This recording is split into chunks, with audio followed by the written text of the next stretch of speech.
Hello, everyone. It's Linda in Belize. I thought it would be useful to interview different people to talk about why they settled in Belize, what the challenges are, and any other things that might be relevant to other people considering a move. So, the first interview I'm going to show is with Anita. So, I met Anita by doing a phone call with her when they were considering moving to Belize. So, I do offer consultations for people that want to do that. And so after that, when I was doing my first in-person tour this January, Anita actually kindly offered to have a barbecue at her house for our group, which was very much appreciated. And right while we were doing the barbecue, we decided to do this interview. So I hope you enjoy. So Anita, can you tell us how long you've been in Belize and what you're doing here? Are you working? Are you retired? So we came to Belize, specifically to Placencia in March for Scott's birthday and to do house hunting after doing quite a lot of research online. And then we moved to Placencia beginning of October after purchasing this house on the lagoon. And yes, I'm still working. I'm never going to retire. I work as a business coach, a therapist, and now we're going to purchase land and develop it. So what are the main factors that made you decide on Belize? Oh, well. So, first of all, the climate. I have a respiratory thing, and this is the best climate. And the cost of living, 40% less than in Canada. The fact that we visited here and we loved how friendly all the people are. You're on a permanent vacation and you can choose to either do nothing, as in go sailing, go scuba diving, or you can work if you're a laptop lifestyle kind of entrepreneur, or you can combine all of the above. And it's English speaking, and it's British Commonwealth, and it's a free country. I'm not going to go into details, but you know what I mean when I say free. So can you talk about why you decided what part of Belize you live in, and did you check out different areas like San Pedro and Placencia or any other areas? We did. We did. Not physically, as in we didn't fly to San Pedro, but we did a lot of research online. And actually, I listened to a lot of your YouTube videos, Linda. Thank you very much. And we knew that San Pedro is extremely touristy, very loud, kind of the party town. We knew before arriving for the very first time in Placencia that it's cool, laid back, and it's booming. So my husband and I, we've been investing in real estate for the last 17 years, and Placencia is the place to invest right now. And we knew that we didn't want to be on an island, so Cape Cocker was out of the question. And while we were here in March for our 3 weeks house hunting trip, we actually visited friends in the rainforest. They have a gorgeous setup with lots of animals. But at the end of our visit, driving back, Scott told me, "There's no effing way I'm living in the rainforest. It's way too hot and too buggy." So hence, for us, Placencia was the only option.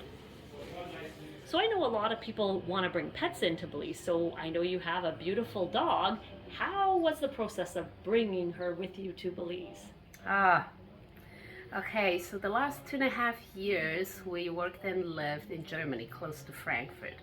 So our dog Sage, and she's from Quebec, she came with us to Germany. So we had to fly from Frankfurt to New York City fly her as an emotional support dog so she could fly with us in the cabin. But from New York City, there are no flights to Belize. So we rented a car and we drove from New York City to Austin. And in Austin, you have to get your pet. What is it called? An international pet certificate. So they have to vaccinate her and everything. Then, I'm sure Lina is going to put links in the comments. There's a website where you contact the government of Belize, the animal department. I don't remember what it's called, Baja, I believe. And you email them the Americans vet results so that she's okay to come into police. And you could fly your dog if you're comfortable with crating your dog and putting them in the belly of a plane, which we are not. So we bought a car in Austin, we hired a Belizean guide, and we drove from Austin all through Mexico and into Belize. We did all this because we don't have children. We have just the four-legged fur baby.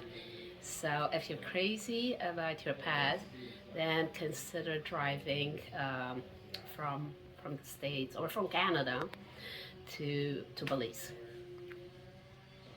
So Anita, I know you brought your mom here with you, and I want you to talk about the process because I've seen some really cool things in your house that I want you to talk about how all of this works for you. Okay, so my mom is 86 now and she's lost a lot of her mobility. So there were literally only two choices we had: to put her in a home in Canada, like assisted living, and pay thousands and thousands of dollars per month. And she would have been all by herself in Canada and enduring the 6 months long winters. So we decided to bring her here. Our house has 2 floors. We're on the upper floor, and she has the entire first floor. And we hired a contractor to build an elevator for her because, as I said, her mobility is reduced. And we also hired a full-time caretaker. She's of Mayan descent. She's an absolutely lovely, adorable lady who spends with my mom 24 hours per day, just providing everything that my mom needs. So without getting into details, Linda can tell you more, but what we're paying this amazing caretaker is a fraction of the cost. And in case you're wondering how much this elevator was, that I can tell you, it was $10,000. So if you have mobility issues, or if you want to bring your elderly parents and want to have this installed, then you just budget an extra $10,000 for it. And now we're in the process of obtaining QRP for her, so she doesn't have to go qualified retirement program, right? So she doesn't have to go and extend her visa each and every month. She's just going to prove that she has an income from Canada, like her pension and everything, and that's it. And in a year from now, she's going to get her residency. She's with us all the time, although separate floors, and she's loving it. The weather is just perfect for an elderly mom or elderly dad. Wonderful.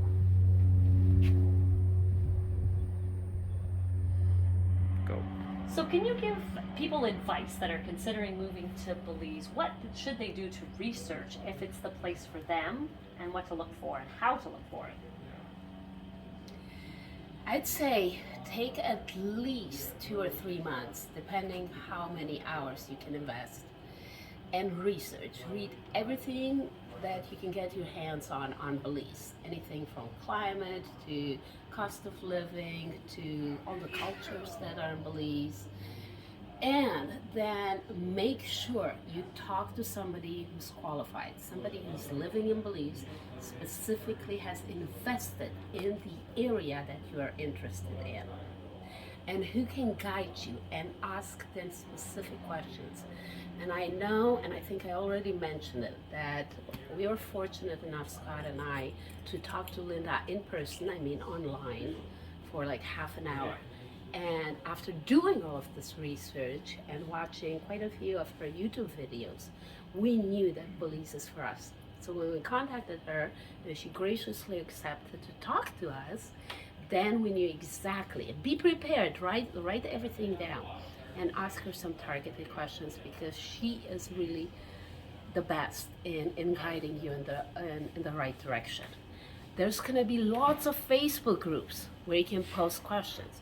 And there are going to be a lot of negative and incorrect answers. There's going to be some really good answers and enthusiastic answers. And again, talk to a professional. And don't talk to a realtor right away. Linda is a buyer's agent. She's not going to try to sell you anything. We interviewed 12 realtors until we decided on one. And we have 17 years experience in investing in Canada and the US. So do your research and then talk to Linda. That's the best advice I can give you.